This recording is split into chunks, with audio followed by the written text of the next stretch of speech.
పాలల్లో కాల్షియం ఉంటుంది, కానీ విటమిన్ డి అనేది చాలా తక్కువగా ఉంటుంది. వెరీ నెగ్లిజిబుల్ అమౌంట్‌లో ఉంటుంది. మనకి ఒంటికి కావాల్సిన పదార్థాలు చూస్తే ఎముక పెరుగుదలకు కావాల్సిన కాల్షియం కావాలి, విటమిన్ డి కావాలి.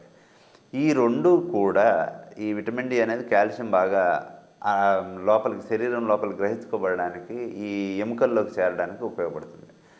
ఈ కాల్షియం అనేది ప్రతి వయస్సుకి ఒక్కొక్క అమౌంట్ ఉంటుంది.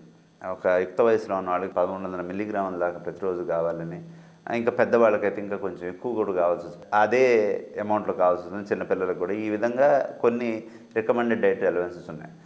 అవి పాల ఒక్కదాంతో కవర్ చేయటం అనేది కష్టం ఒకటి. అండ్ వయసు పెరిగే కొద్దీ పాలని అరిగించుకునే శక్తి కూడా చాలా మందిలో తగ్గుతుందండి.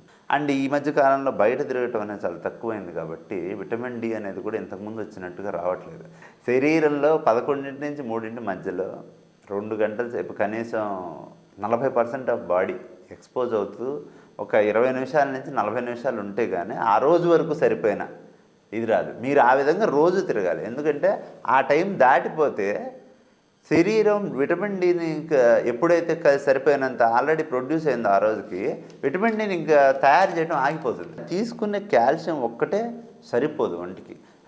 నేను చెప్పినట్టు ఎముక పెరగటం, తరగటం 2 అనేవి ఒక చేతిలో ఒకటి జరుగుతుంటాయి కాబట్టి వాటికి సంబంధించిన మిగతా ట్రీట్మెంట్ కూడా తీసుకోవాల్సి వస్తుంది. ఇది పాలకు సంబంధించింది.